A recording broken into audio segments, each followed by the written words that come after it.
Au nom du Père et du Fils et du Saint-Esprit.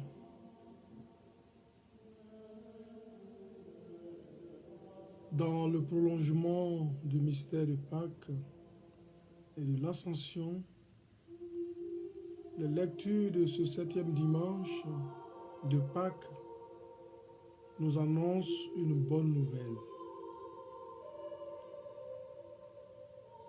Elle nous montre l'Église en train de naître. C'est une Église en prière. Et le Christ qui va bientôt disparaître définitivement est également en prière.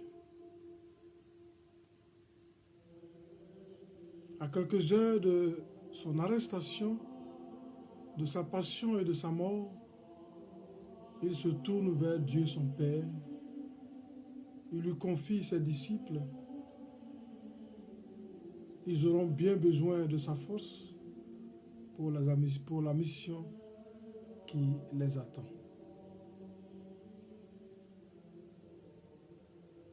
Oui, pour cette mission qui les attend, les disciples auront bien besoin de la force de Dieu. En ce dimanche, la prière sacerdotale de Jésus, comme on l'appelle, nous dévoile en quelque sorte le grand dessein de Dieu sur le monde. Que tous soient un.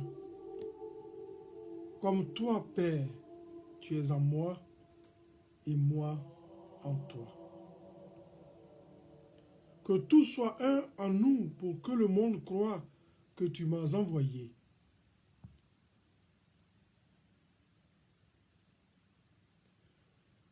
Oui, dans cette prière, Jésus n'a qu'un seul mot à la bouche. L'unité.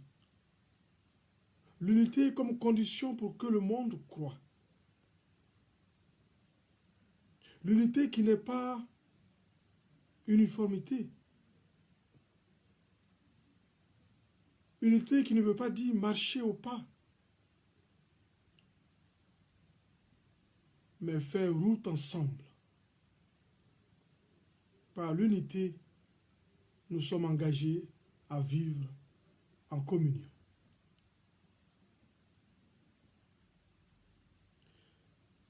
Ainsi, dans ce choix que les apôtres ont fait de suivre Jésus, et nous aujourd'hui, dans un monde devenu plus sécularisé, qui veut prendre quelquefois la place de Dieu, soyons sans crainte. Nous sommes portés par la prière de Jésus. La tâche qui nous attend n'est pas facile. La tâche qui attend l'Église n'est pas facile. Mais nous sommes portés par la prière de Jésus. L'Église est portée par la prière de Jésus.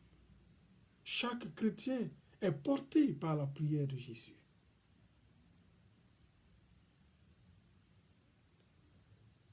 Ceux qui ont vraiment reconnu que Jésus est sorti de Dieu le Père, et qui ont cru que Dieu l'a envoyé, oui, ce groupe, petit et fragile, trouve sa force dans ce que Jésus a dit et fait. Dans l'évangile de ce dimanche, avant la Pentecôte, Jésus prie son Père pour ceux qu'il va laisser dans le monde.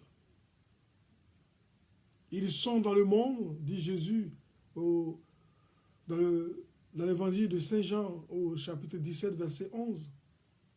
Même s'ils ne sont pas tirés du monde, au verset 15, le Christ prie pour eux, pour qu'ils gardent la foi qu'il leur a donnée, pour que ses disciples demeurent dans la fidélité à Dieu. Jésus lui-même appelle la présence et la force de Dieu sur ce petit groupe auquel il a confié l'Évangile. Cette petite église qui va grandir est confiée à la force de Dieu par la prière de Jésus. Et c'est pour cela que je dis qu'aujourd'hui, c'est une très bonne nouvelle, une nouvelle particulière, parce que les disciples auront toujours le soutien du Seigneur, du ressuscité. Je suis avec vous tous les jours jusqu'à la fin des temps. Ce que Jésus demande à son Père dans l'Évangile pour ses disciples, c'est qu'ils soient un, les uns aux autres, qu'ils soient unis, comme le Père et lui sont un, sont unis. Cette unité, c'est dans, je pourrais dire, c'est donc pas simplement de la sympathie ou de l'amitié mutuelle. Je t'aime, tu m'aimes. Non. Cette unité entre les disciples de Jésus, entre les frères de Jésus, entre les amis de Jésus, cette unité devient un signe de communion à Dieu. Et cela exige de nous un témoignage en face du monde. Nous avons un témoignage à donner, et ce témoignage, c'est celui de l'Église. Dieu lui-même nous a choisis et appelés. Il a interpellé chacun de nous par son nom au baptême. Et il nous appelle chaque jour à vivre dans la communion avec lui. C'est pour nous que Jésus prie aujourd'hui, pour que nous ayons la force de Dieu et que nous vivions dans l'unité, comme le Père et le Fils sont unis. L'Esprit du Christ construit donc l'unité de son Église et il la rassemble.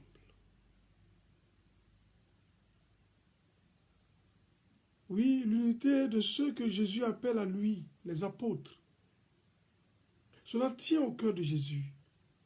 Il connaît ses disciples, il connaît ses apôtres, il connaît l'homme. Et il sait que la tâche ne sera pas facile. Il leur fait confiance et il est confié à son Père. Et l'Église, depuis le début jusqu'à nous aujourd'hui, nous sommes tous confiés au Seigneur par la prière de Jésus, par la prière de l'Église. Et cette unité doit pouvoir transparaître à la face du monde. À travers le témoignage de l'Église. Oui, l'unité du pape avec l'ensemble de l'Église. Et aussi l'Église avec le Saint-Père. Unité entre prêtres. Oui, entre prêtres d'un même presbytérium. Tous serviteurs à la même moisson du Seigneur. Nous sommes appelés à vivre cette unité. Nous sommes appelés à vivre cette communion en Jésus. L'unique prêtre. Le prêtre par excellence.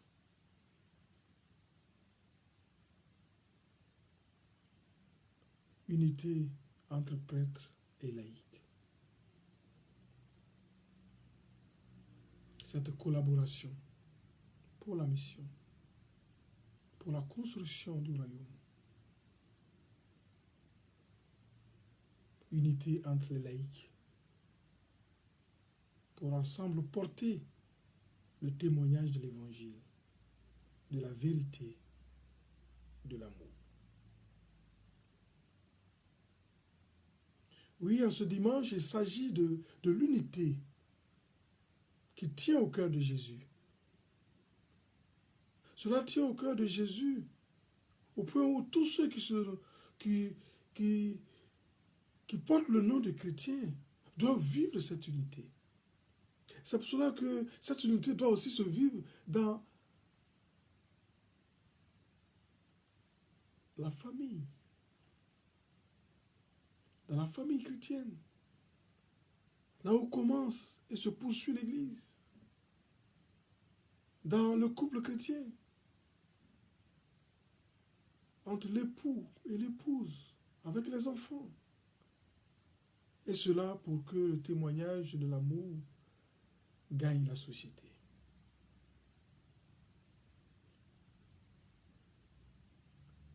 Unité de tous ceux qui portent le nom de chrétien. De tous ceux qui ont en commun la parole de Dieu, la Bible.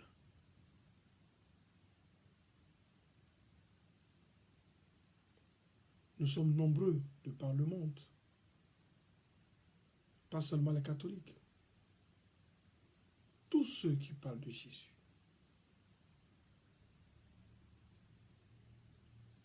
Que tous puissent marcher ensemble. Que tous puissent vivre cette communion. Nous devrions y arriver. Ce serait un témoignage extraordinaire pour le monde.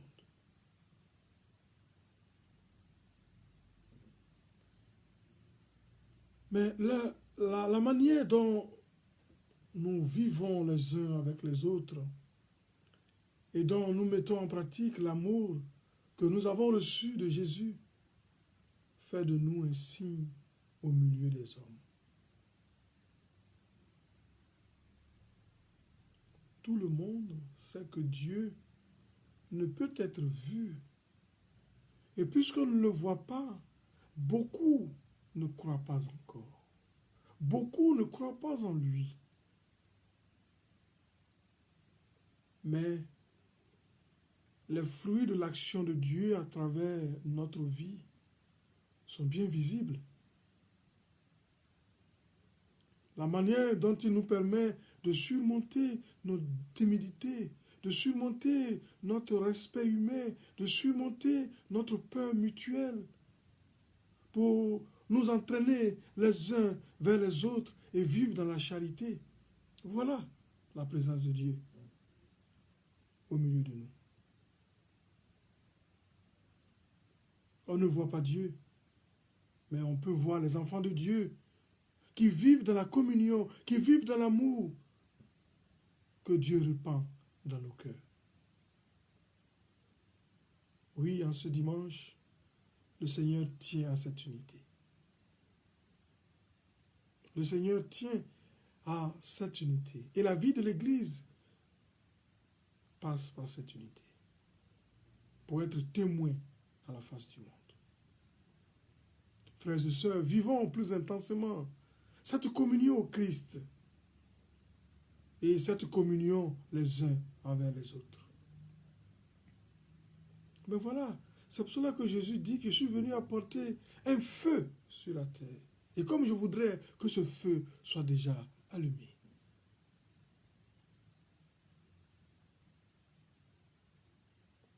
Il nous a transmis ce feu par sa souffrance sur la croix, par sa mort et par sa résurrection. Et nous ne renouvelons notre force pour aimer les uns les autres, pour nous aimer les uns les autres, que par la prière, la prière de Jésus, qui résonne en nous. Dans l'exemple que Jésus lui-même nous donne de prier notre Père. Oui, les paroles de Jésus se réalisent pour nous aujourd'hui, en ce monde. Il veut combler notre cœur de joie, malgré les difficultés apparentes. Nous savons que notre vie a ses difficultés, Mais nous savons aussi que la force de Dieu est plus grande que la difficulté de notre vie. Et à cette heure ultime, la vie éternelle est une question de foi. C'est une question de conviction, une question de décision pour Jésus.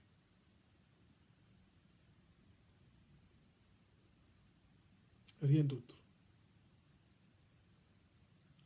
Cette foi, cette vie éternelle ne consiste en rien d'autre que la connaissance du Père et du Fils, nous dit Saint Jean au chapitre 17. La connaissance du Père et du Fils dont nous sommes invités à garder la parole.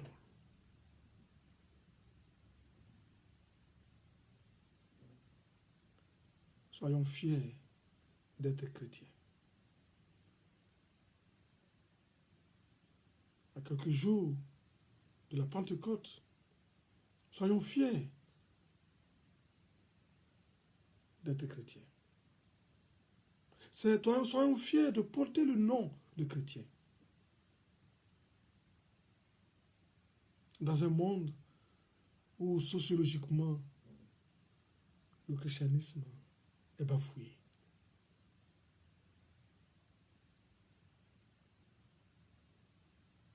Nous sommes signes d'espérance. Et marchons vers la Pentecôte pour recevoir cet esprit, pour refaire en nous, pour régénérer en nous cette force de Dieu, pour régénérer en nous ce que Jésus a demandé à son Père pour ses disciples. Soyons sûrs que la puissance de l'amour, que la puissance de la vérité nous fait échapper à l'isolement et à l'abandon, et que le Christ est vivant, toujours vivant, au milieu de nous.